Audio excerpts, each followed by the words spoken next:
Hello everyone, कैसे हैं आप सब। आई होप सो कि आप सब बहुत अच्छे होंगे और आप सब अपने बोर्ड एग्जामिनेशन की प्रिपरेशन भी एज यूजुअल फंटेस्टिक तरीके से कर रहे होंगे। मेरे प्यारे बच्चों, आज का जो हमारा लेक्चर नंबर 88 है वो होने वाला है ओवर सब्सक्रिप्शन ऑफ शेयर के ऊपर एज यूजुअल। बस आज की क्लास में हम ये देखेंगे कि कंपनी जब शेयर ओवर सब्सक्राइब्ड होते हैं तो उस केस में बना देती है कैटेगरीज। तो उन कैटेगरीज का हम कैसे ट्रीटमेंट करते हैं, कैसे उनको स्टडी करते हैं, कैसे उन्हें पढ़ते हैं, आज की क्लास में बेटा हम यही चीज बोलते हैं ना, लर्न एंड अंडरस्टैंड करेंगे। तो देखो, है कुछ नहीं, जैसे आपने प्रायर क्लास में ओवर सब्सक्रिप्शन ऑफ शेयर का ट्रीटमेंट किया, आज की क्लास में भी सेम आप वैसे ही करेंगे। बस आज की क्लास में आपको कैटेगरीज बोलते हैं ना कि क्वेश्चन में दिखाई देंगी। तो कई बच्चे ना जब कैटेगरीज को पढ़ते हैं तो उनको कभी कभी कुछ प्रॉब्लम्स यहाँ पर अराइज हो जाती है। तो वो प्रॉब्लम्स ना हो इसलिए मैंने यहाँ पर आज की class special over subscription of share with classifications of categories के साथ दी है। तो यहाँ पर मेरे साथ मेरे बच्चे, आप जब क्वेश्चंस पढ़ेंगे तो आपको यहाँ पर कैटेगरीज भी दिखाई देंगी, तो उनको स्टडी करना, कैसे उन्हें समझ सकते हैं, वो आज की क्लास में हम बोलते हैं ना कि अपना लर्न एंड अंडरस्टैंड करेंगे। तो विदाउट एनी डिले चलिए स्टार्ट करते हैं अपना आज का लेक्चर।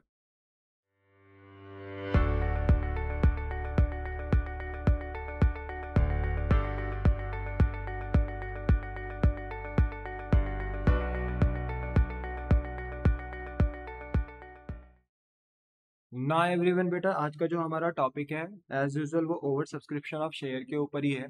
पर हमारा जो एक्स्ट्रा पॉइंट यहाँ पर ऐड हो गया वो हो गया है क्लासिफिकेशन एज पर कैटेगरी।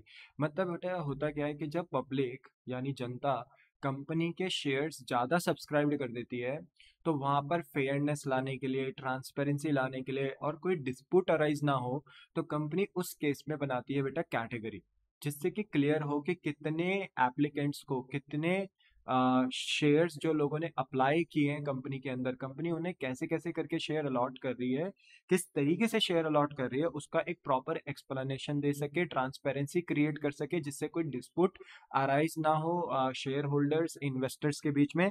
तो उसके लिए कंपनी बनाती है कैटेगरीज। और जब ये कैटेगरीज बेटा क्वेश्चंस में आती हैं तो कुछ बच्चों को वहां पर कंफ्यूजन्स होती हैं। तो वो कंफ्यूजन्स रहे ना, इसलिए बेटा मैं आज का ये स्पेशल आपको लेक्चर दे रहा हूँ। तो इसके लिए बेटा आपको मैंने एक एग्जांपल दिया है जो कि आपको अपनी स्क्रीन पे दिख रहा होगा कि एबीसी लिमिटेड एक कंपनी है जिन्होंने इशू किया है 50,000 शेयर। ठीक है, 50,000 शेयर ये कंपनी इशू कर रही है और इनका हर एक शेयर कितने रुपए का है, 10 रुपए का है। और ये कंपनी जो शेयर इशू कर रही है वो 10 रुपए फेस वैल्यू के साथ, यानी ओरिजिनल वैल्यू जो शेयर की है वो तो 10 रुपए की है, पर कंपनी यहाँ चार्ज कर रही है एक एक्स्ट्रा अमाउंट जो कि है premium at the rate 10%। Company चाहती है कि हम अपने शेयर को ओरिजिनल प्राइस पे ना बेचकर थोड़े से महंगे प्राइस पे बेचें। मे भी शायद इस कंपनी की रेपुटेशन परफॉर्मेंस अच्छी होगी, दैट्स वाई ये कंपनी अपने शेयर्स को ओरिजिनल वैल्यू, फेस वैल्यू पे इशू ना कर प्रीमियम पे इशू कर रही है। तो अगर ये प्रीमियम 10% का, और अगर आप इसे अमाउंट पे कैलकुलेट करना चाहते हो तो फेस वैल्यू पे इसे कैलकुलेट कर लो। तो अगर आपका एक शेयर 10 रुपए का है और आप 10% अगर ज्यादा मांग रहे हैं, प्रीमियम मांग रहे हैं, तो अगर आप सॉल्व करेंगे तो ये 1 रुपए निकल कर आएगा। यानी कंपनी यहाँ पर 1 रुपए का एक्स्ट्रा अमाउंट बेटा क्या कर रही है, चार्ज कर रही है। यानी कंपनी यहाँ पर जनता को शेयर देगी 10 ही रुपए का, क्योंकि शेयर ओरिजिनल कितने का है, 10 रुपए का। पर जनता से जो मनी रिसीव किया जाएगा, जो पैसा लिया जाएगा जनता से, वो कितना लिया जाएगा, 11 रुपए लिया जाएगा। बोर्ड ऑफ डायरेक्टर ने डिसाइड किया कि हम इसी 10 रुपए को कुछ इस तरीके से मांगेंगे कि एप्लीकेशन में मांगेंगे 3 रुपए। कितने मांगेंगे, 3 रुपए। और अलॉटमेंट में मांगेंगे 6 रुपए, बट ब्रैकेट में लिखा है इंक्लूडिंग प्रीमियम, यानी इसके अंदर 5 रुपए शेयर के हैं और 1 रुपए किसका है, प्रीमियम का, यानी रेपुटेशन का। इसका मतलब यह है कि एप्लीकेशन में फेस वैल्यू का कितना मांगा गया है, 3 रुपए, और अलॉटमेंट में जो शेयर का फेस वैल्यू मांगा गया है वो मांगा गया है 5 रुपए। 1 रुपए तो इसमें अपनी रेपुटेशन का मांगा गया है। तो रेपुटेशन का पैसा और शेयर का फेस वैल्यू बिल्कुल अलग अलग होता है बेटा, वो एक नहीं होता। तो यहाँ पर याद रखना कि एप्लीकेशन में 3 रुपए मांगा है फेस वैल्यू का और अलॉटमेंट में 5 रुपए मांगा है फेस वैल्यू का। तो टोटल कितनी फेस वैल्यू अभी तक आप मांग चुके हो, 8। तो 10 रुपए में से अगर 8 रुपए की फेस वैल्यू आप कॉल कर चुके हो, मंगा चुके हो, तो कितना अभी और मंगाना बाकी है, 2 रुपए। तो इसका मतलब है फर्स्ट कॉल कितने रुपए की हो गई, 2 रुपए की हो गई। ठीक है, बोलो क्या आपको बात समझ में आ गई। हाँ, फिर इन्होंने नेक्स्ट बोला है कि पब्लिक ने सब्सक्राइब कर दिए 60,000 शेयर। अब आपको साफ-साफ समझ में आ गया होगा कि जनता ने 50,000 शेयर क्या करे बेटा इशू सॉरी कंपनी ने 50,000 शेयर क्या करे इशू, पर जनता ने सब्सक्राइब्ड कितने कर दिए 60,000 शेयर।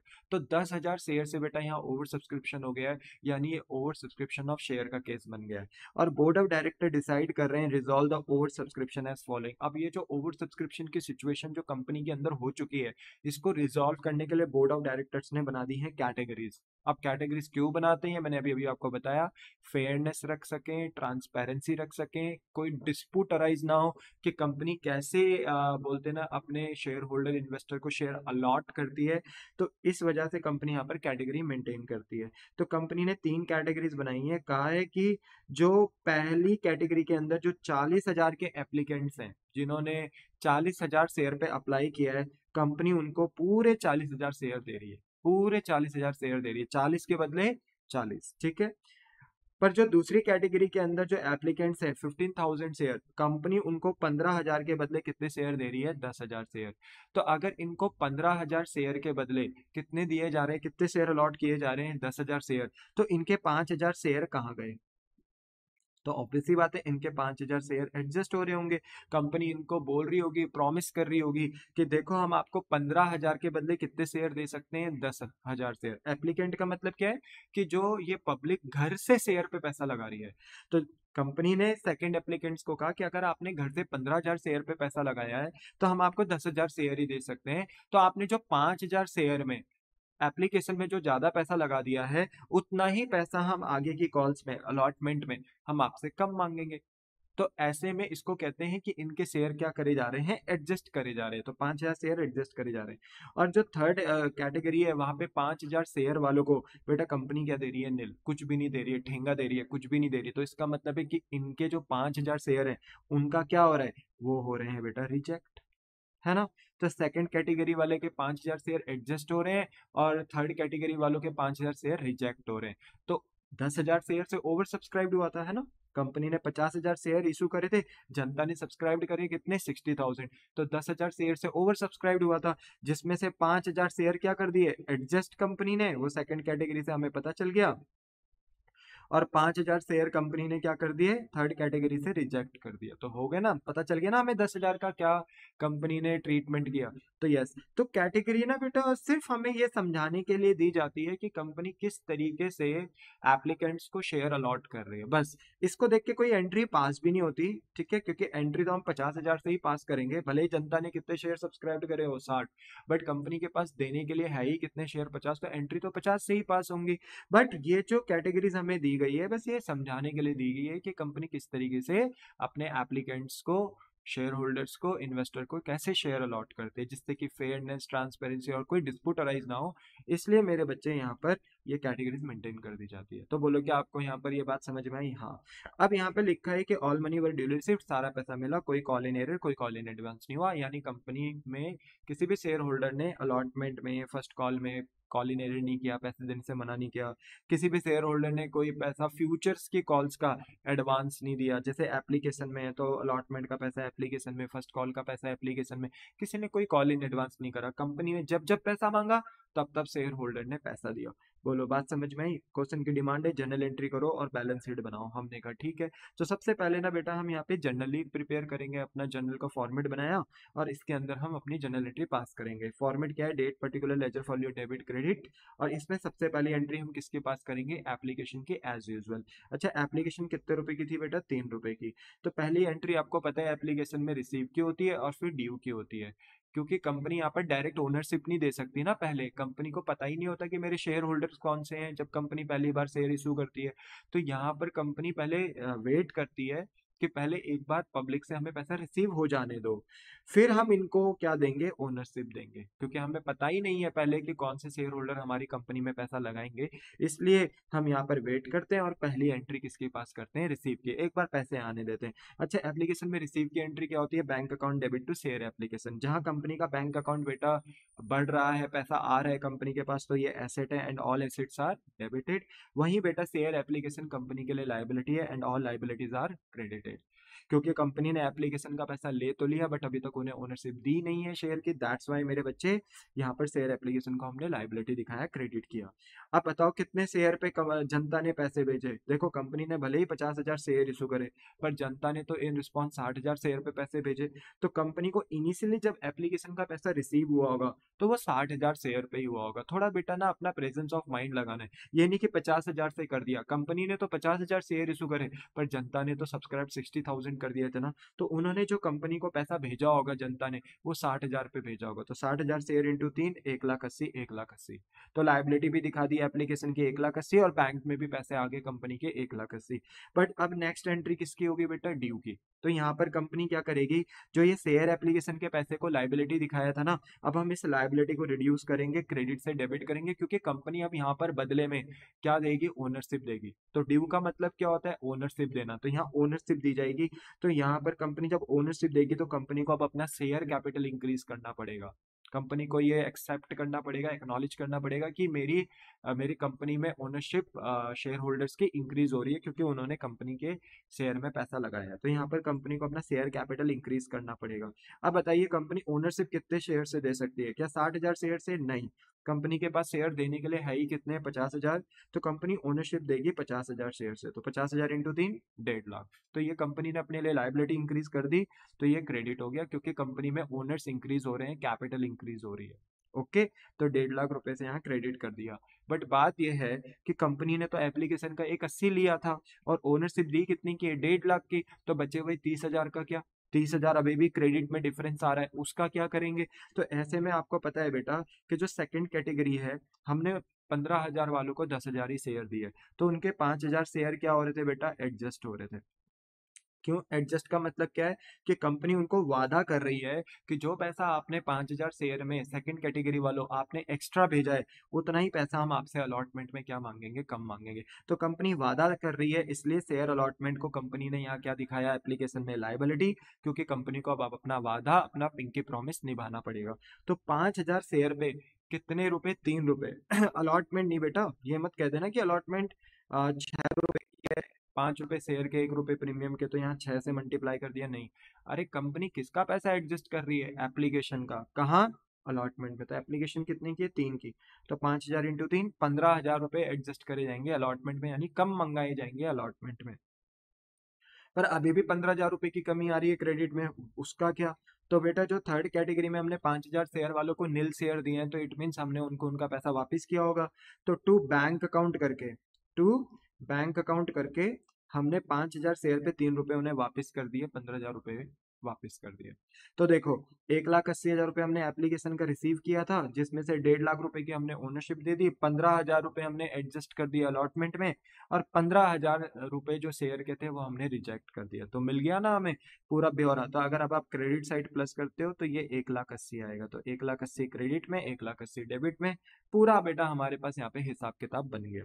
बोलो क्या आपको बात समझ में आई। हाँ, रिसीव की एंट्री, रिसीव की नरेशन क्या होगी, नरेशन अब आप खुद भी लिख सकते हैं बेटा, being share application money received and share over subscribed. और ड्यू की एंट्री क्या होगी, सॉरी नरेशन क्या होगी, being share application money due, यहाँ आप ओनरशिप दे रहे हैं बट 5,000 एक्सेस शेयर आपने एडजस्ट करें और 5,000 एक्सेस शेयर आपने रिजेक्ट भी करें। अब आते हैं हम अलॉटमेंट की एंट्री में। तो आप मुझे बताइए अलॉटमेंट की जो कॉल थी वो कितने की थी, 6 रुपए की। बट क्योंकि इसमें 1 रुपए का प्रीमियम है तो वी कॉल एज 5+1।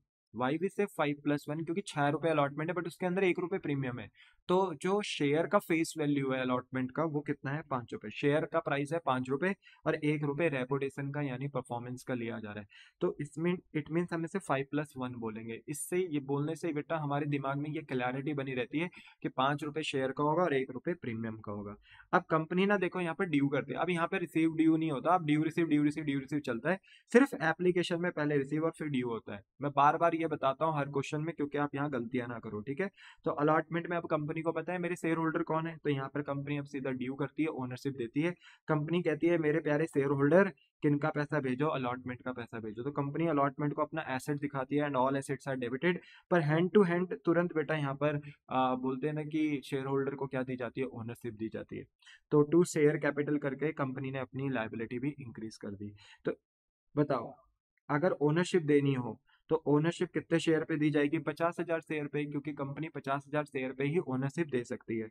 तो 50,000 इंटू 5 करके 2.5 लाख रुपए से कंपनी ने ओनरशिप दी। पर क्योंकि कंपनी यहाँ ₹1 रेपुटेशन का ज्यादा मांग रही है, तो यहाँ पे 50,000 शेयर पे ₹1 रेपुटेशन का, टू सिक्योरिटी प्रीमियम के नाम से, हम सिक्योरिटी प्रीमियम लिखते हैं बेटा यहाँ पे, तो ये सिक्योरिटी प्रीमियम के नाम से कंपनी ने इसको इनकम दिखाया। देखो, शेयर कैपिटल को लायबिलिटी दिखाया इसलिए क्रेडिट किया, सिक्योरिटी प्रीमियम को इनकम दिखाया इसलिए इसे क्रेडिट किया। क्या आपको बात समझ में आई? The answer is yes. आप बताइए, 50,000 शेयर पे जो ₹1 कंपनी ने एक्स्ट्रा चार्ज करे, वो किस नाम से जाएंगे? सिक्योरिटी प्रीमियम के नाम से, और वो क्रेडिट हो जाएंगे 50,000। तो 2.5 लाख रुपए कंपनी के पास ओनरशिप के आएंगे, 50,000 रुपए प्रीमियम रेपुटेशन के आएंगे। तो टोटल जनता अलॉट, जो शेयर होल्डर है, जनता जो है वो टोटल अलॉटमेंट में कितने रुपए देगी कंपनी को? 3 लाख रुपए देगी। तो शेयर अलॉटमेंट में हमने डेबिट कर दिया 3 लाख। तो जब हम एंट्री पास कर रहे हैं ना, देखो, share allotment account debit to share capital to security premium, तो हम सबसे पहले किसको सॉल्व करते हैं? शेयर कैपिटल को, क्योंकि इससे ना चीजें आसान हो जाती हैं। तो देखो, हमने शेयर कैपिटल को सॉल्व किया, फिर सिक्योरिटी प्रीमियम को सॉल्व किया, और शेयर अलॉटमेंट में कितना बैलेंस आना है, ये ऑटोमेटिक आपका बन गया बैलेंसिंग फिगर। ठीक है। जब 2.5 लाख आपने ओनरशिप के मांगे, 50,000 रुपए आपने शेयर होल्डर से प्रीमियम के मांगे, तो टोटल अलॉटमेंट में कितना पैसे भेजेंगे शेयर होल्डर? 3 लाख ही तो भेजेंगे ना। तो ये बाई डिफॉल्ट आपका अमाउंट प्लस करने से ही आ गया, यानी ये बैलेंसिंग फिगर निकल गया ये। ठीक है। चलो, अब रिसीव होगा। तो रिसीव के टाइम पे मेरे बच्चे, आप जिस शेयर अलॉटमेंट को अपना एसेट दिखाते थे, डेबिट कर रहे थे, अब आप उसे क्रेडिट करेंगे 3 लाख को। पर आपके पास 3 लाख पूरे नहीं आएंगे बेटा, क्योंकि आपने वादा किया था कि मैं आपसे कुछ पैसा अलॉटमेंट में कम मांगूंगा। आपको याद है ना, आपने सेकंड कैटेगरी वालों को, 15,000 वालों को कितने शेयर दिए हैं? सिर्फ 10,000। तो उनके 5,000 शेयर आपने कहाँ एडजस्ट करने? अलॉटमेंट में। तो यहाँ जब रिसीव में आएंगे बेटा, तो हम कहेंगे कि जो शेयर एप्लीकेशन में एक्स्ट्रा पैसा आ गया था, हम उसको यहाँ पर क्या कर रहे हैं? एडजस्ट कर रहे हैं। तो 15,000 हम एडजस्ट करेंगे। देखो, वहां पर आपने कहा था अलॉटमेंट में करेंगे, पर जब आप अलॉटमेंट की रिसीव में आएंगे, तो यहाँ पर बोलेंगे कि हम एप्लीकेशन का पैसा एडजस्ट कर रहे हैं। जब आप एप्लीकेशन में थे, जब आपने वादा किया था, तो अलॉटमेंट को अपना लाइबिलिटी दिखाया था। बट आज जब आप अपना एडजस्ट करेंगे, तो शेयर एप्लीकेशन को क्रेडिट से डेबिट, यानी वहाँ एप्लीकेशन में तो अलॉटमेंट को क्रेडिट किया था क्योंकि वादा किया था, लाइबिलिटी था। पर आज आप अपना वादा निभा रहे हो, तो आज आप उसे क्रेडिट से डेबिट करोगे, पर नाम एप्लीकेशन का आएगा क्योंकि एप्लीकेशन का पैसा एडजस्ट हो रहा है। तो आप बताइए, 3 लाख में से 15 गए, 15,000 एडजस्ट कर लिया आपने, 15,000 नहीं मांगे, तो बताइए बैंक अकाउंट में कितने आएंगे? 2,85,000। 3 लाख में से 15,000 जाएंगे, तो कितने आएंगे? 2,85,000। तो ये एंट्री हो गई। आई होप सो कि आपको ये समझ में आ गया होगा। इसलिए देखो, मैंने ये सेम कलर से हाईलाइट किए हैं, जिसकी वजह से आप समझ पाओ। जब हमने कहा था कि एडजस्ट करेंगे एप्लीकेशन में, कहाँ एडजस्ट करेंगे? अलॉटमेंट में। जब हमने एप्लीकेशन में बोला था, तो ये हमारे लिए लायबिलिटी था, क्रेडिट था। जब हमने अलॉटमेंट की रिसीव में इसे एडजस्ट किया, तो हमने इसको डेबिट किया। हमने कहा हमारी लायबिलिटी अब खत्म हो रही है, और शेयर एप्लीकेशन के नाम से हमने ये लायबिलिटी खत्म कर दी, अपनी क्रेडिट से डेबिट कर दिया। क्या आपको बात यहाँ पर समझ में आई? हाँ। और फिर बैंक में जाकर मेरे पास 3 लाख नहीं, कितने आए? 2,85,000 आए। तो अलॉटमेंट की जो नरेशन है ड्यू की, वो क्या होगी? Being share allotment money due with premium at the rate ₹1। और रिसीव की एंट्री होगी being share allotment money received and excess money adjusted. यहाँ पर आपने एक्सेस मनी भी एडजस्ट कर दिया। आप किसकी एंट्री करेंगे? आप किसकी एंट्री करेंगे? फर्स्ट कॉल की। तो आप मुझे बताइए, फर्स्ट कॉल में कितना बैलेंस आ रहा था? ₹2 निकल कर आ रहा था, है ना। ₹3 आपने एप्लीकेशन में मांगे थे शेयर के, अलॉटमेंट में शेयर के कितने मांगे बेटा? ₹5। ₹1 तो रेपुटेशन के हैं, वो अलग से हैं। ठीक है, उसको हम कंसिडर नहीं करते हैं। जब हम बैलेंस कॉल का बैलेंस वगैरह निकाल रहे होते हैं, तब हम प्रीमियम को कंसिडर नहीं करते, क्योंकि हम शेयर प्राइस ढूंढ रहे होते हैं। तो एप्लीकेशन में शेयर का प्राइस ₹3, अलॉटमेंट में शेयर का प्राइस ₹5। 5 और 3 कितना हो गया? 8। तो अगर शेयर प्राइस ₹10 है और 10 में से आप ₹8 मंगा चुके हो, तो फर्स्ट कॉल कितने की होगी? 2। तो ये देखो, ये रही आपके फर्स्ट कॉल ₹2 की। अब क्योंकि पता है कंपनी को कि पैसा किससे मांगना है, कौन हमारे शेयर होल्डर, तो एज यूजुअल यहाँ पे भी ड्यू रिसीव भी अब चलता रहेगा। सिर्फ एप्लीकेशन में होता है बेटा, पहले रिसीव और फिर ड्यू। बाकी allotment, first call, second call, कितनी भी कॉल्स हो, ड्यू रिसीव चलता है। तो अब कंपनी यहाँ पर हैंड टू हैंड ओनरशिप देगी। कंपनी शेयर होल्डर को बोलेगी, मेरे प्यारे शेयर होल्डर्स, किनका पैसा भेजो? फर्स्ट कॉल का पैसा भेजो। और हम आपको हैंड टू हैंड यहाँ क्या देंगे? ओनरशिप, यानी टू शेयर कैपिटल करके कंपनी अपनी लायबिलिटी बढ़ा देगी। बट बताइए इसमें सबसे पहले किसको सॉल्व करेंगे, शेयर कैपिटल को। तो 50,000 शेयर कंपनी ने इशू करे, क्योंकि उतने ही शेयर से ओनरशिप दे सकते हैं। तो 50,000 शेयर इंटू 2 तो कितना हो गया बेटा, ये 1 लाख। तो 1 लाख रुपए से ओनरशिप दी और 1 लाख रुपए ही फर्स्ट कॉल आएगा। अब यहाँ पे प्रीमियम है नहीं, जो ज्यादा पैसे आ जाए कंपनी के पास, है ना, फर्स्ट कॉल में जो प्रीमियम था वो आपने अलॉटमेंट में मंगा दिया। तो इसलिए जितनी ओनरशिप आप दे रहे उतना ही पैसा फर्स्ट कॉल में आएगा। तो इसलिए फर्स्ट कॉल आपका हो गया एसेट, क्योंकि आपको इसके पैसे मिलेंगे। और शेयर कैपिटल आपके लिए हो गई लाइबिलिटी। तो शेयर फर्स्ट कॉल एसेट है तो डेबिट, और शेयर कैपिटल लाइबिलिटी है तो क्रेडिट। बोलो कि आपको बात समझ में आ गई। 1 लाख रुपए से फिर आपने बेटा पैसा रिसीव किया। तो जिस शेयर फर्स्ट कॉल को अब आप एसेट दिखा रहे थे, अब आप उसको डेबिट से क्रेडिट करेंगे, क्योंकि इसके बदले अब आपको पैसे मिल रहे हैं। अब इसकी जगह पे कौन डेबिट होगा, बैंक अकाउंट। तो एंट्री होगी bank account debit to share first call 1 lakh 1 lakh. बोलो क्या आपको बात समझ में आई। हाँ। अब अगर आपको बैलेंस शीट बनानी हो, तो सबसे पहले बैलेंस शीट बनाते वक्त हम ये ध्यान रखते हैं, कंपनी का नाम हमें लिखना है।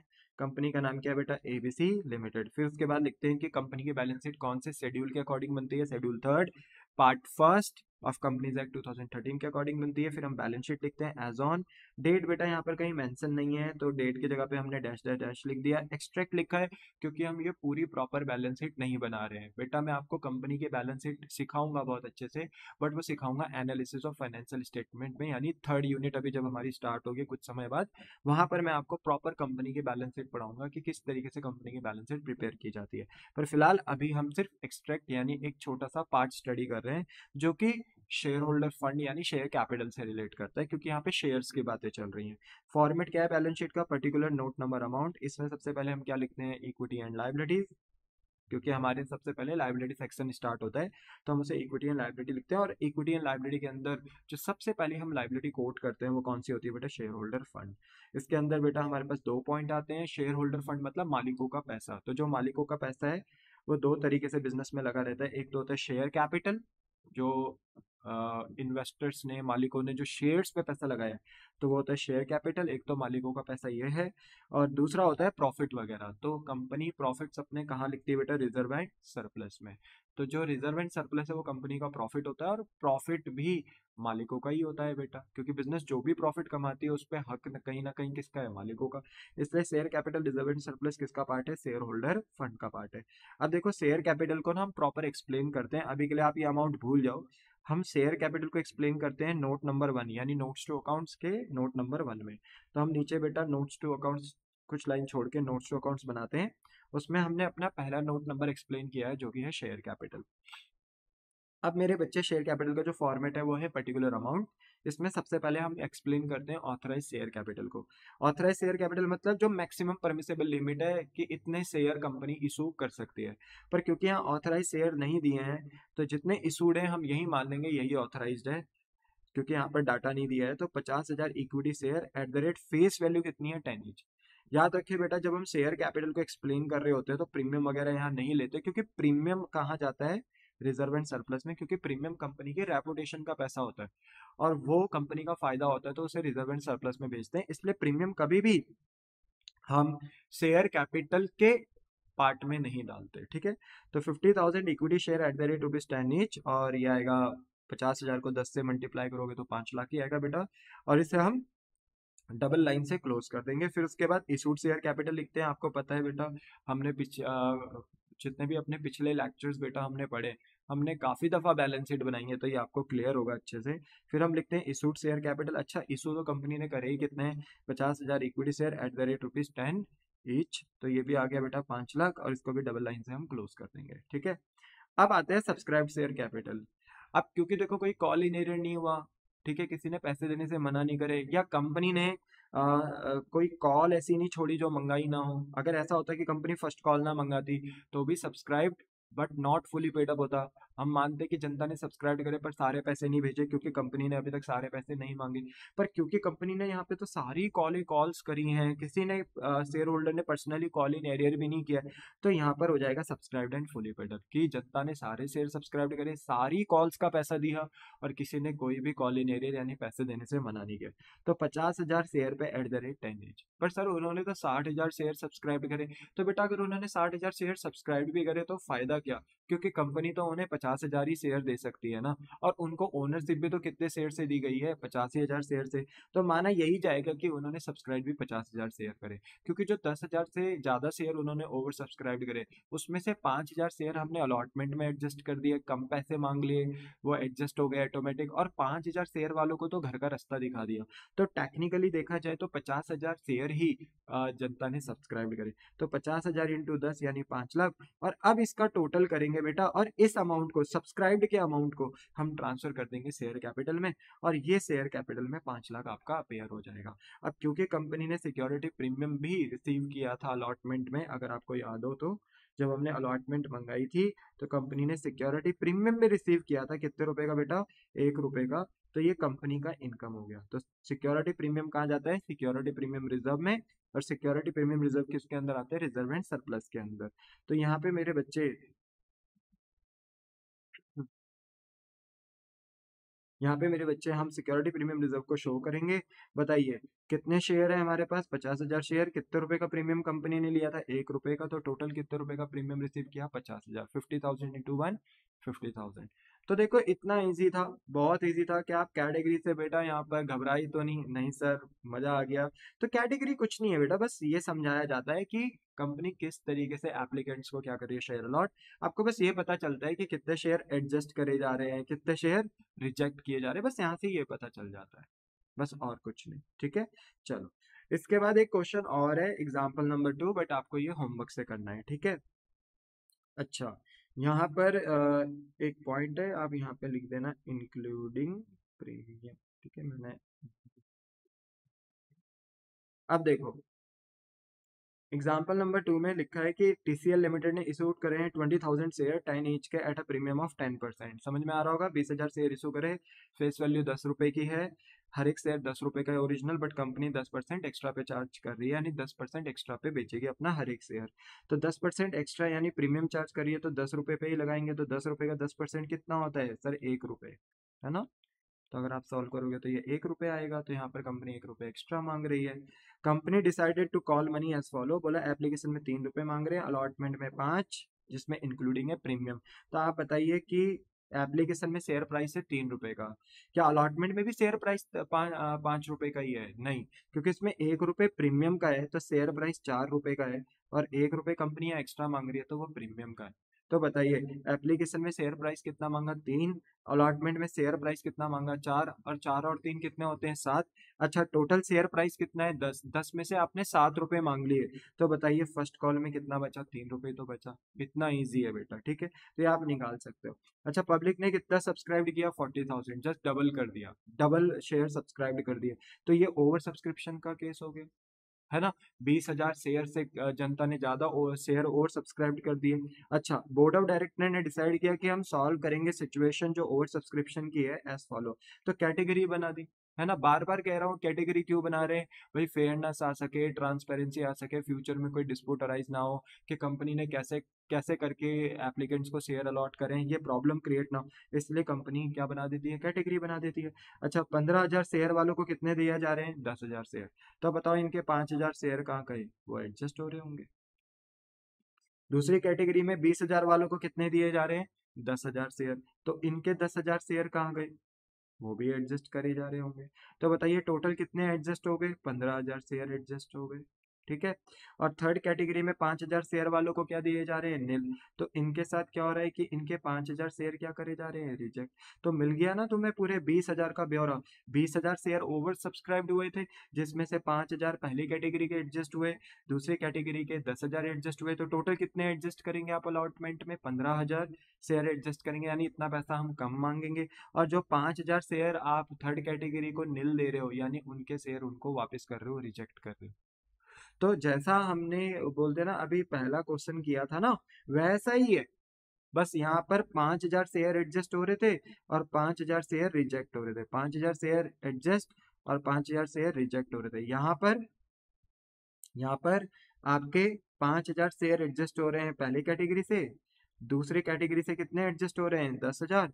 तो टोटल कितने एडजस्ट हो रहे हैं बेटा, 15,000। ठीक है, 15,000 एडजस्ट हो रहे हैं, और लास्ट वाली कैटेगरी के 5,000 शेयर क्या हो रहे हैं, रिजेक्ट हो रहे हैं। तो ये बात आपको बस थोड़ा सा ध्यान में रखनी है। क्वेश्चन की डिमांड है all money were due received, सारा का सारा पैसा मिला, कोई कॉल इन एरर, कोई कॉल इन एडवांस नहीं हुआ, आपको जनरल एंट्री और प्रिपेयर करनी है balance sheet as per schedule third part first of Companies Act 2013। तो जैसे क्वेश्चन मैंने अभी कराया बेटा, पूरा पूरा वैसा ही ये क्वेश्चन है। तो आई होप सो कि आप इसे कर सकते हैं। ठीक है, तो आप इसे बेटा क्वेश्चन को कॉपी कर लो। ठीक है, धीरे धीरे आपके कंसेप्ट ना स्ट्रांग हो रहे हैं। आप इनका घर में क्या करते जाइए बेटा, रिवीजन, ईमानदारी रखिए। आप घर में जाकर इन्हें दोबारा लिख लिख कर सॉल्व करिए, एटलीस्ट 1 से 2 बारी इनका रिवीजन करिए लिखकर, जिससे कि आपको कॉन्फिडेंस आए। ठीक है, तो ये आपका क्वेश्चन है बेटा, इसको कॉपी कर लेना। ये सॉल्यूशन है। ठीक है, एप्लीकेशन अलॉटमेंट की एंट्री आपको दिख रही होगी बेटा, और ये फर्स्ट कॉल की एंट्री है। ठीक है, और ये रही आपकी बैलेंस शीट, तो इसको भी आप कॉपी कर लेना। इसके बाद बेटा आपके पास एग्जाम्पल नंबर 2 है, ये होमवर्क है, आपको होमवर्क से करना। ठीक है, चलो, तो इसी के साथ मेरे बच्चे मैं आज का लेक्चर जो है वो करता हूँ फिनिश। ठीक है, और मिलूंगा मैं आपको नेक्स्ट लेक्चर में। हो सके तो इस वीडियो को ज़्यादा से ज़्यादा लाइक शेयर सब्सक्राइब करें अपने फ्रेंड्स एंड क्लासमेट के बीच में बेटा। और उनको, अगर आप बोलते हैं ना कि इस चैनल को शेयर करते हो, बताते हो कि यहाँ पर हम थोड़ा अकाउंट्स बहुत इंटरेस्टिंग तरीके से, मजे तरीके से पढ़ते हैं, है ना, बोलते हैं ना हर एक कंसेप्ट का मीनिंग समझ समझ कर पढ़ते हैं। तो अगर आपको अच्छा लगेगा, उन बच्चों को अच्छा लगेगा, स्माइल आपके चेहरों पे आएगी बेटा, तो वही मेरे लिए सबसे बड़ा रिवॉर्ड है। आपके अच्छे मार्क्स आ जाए, वो ही बोलते हैं ना कि मेरे लिए गिफ्ट है। ठीक है ना, आप मुझे कुछ नहीं दे सकते ना, मुझे आप लोगों से कुछ चाहिए। बस आप मुझे ये चाहिए कि जो आपके माँ बाप आपके ऊपर इतना पैसा लगा रहे हैं, हार्ड वर्क कर रहे हैं, तो वो कहीं ना कहीं सक्सेस हो जाए। तो आप इस वीडियो को देखकर शेयर कर कर बस आप मेरे लिए इतना कर सकते हो कि थोड़ा बहुत मोटिवेशन बस मुझे मिल जाएगा कि हाँ, मैं अगर मेहनत कर रहा हूँ तो आप उसको पसंद कर रहे हो। ठीक है, चलो, तो नेक्स्ट लेक्चर में बेटा मैं आपको मिलूंगा एक नए टॉपिक के साथ। ठीक है, टाटा बाय बाय, सही होना।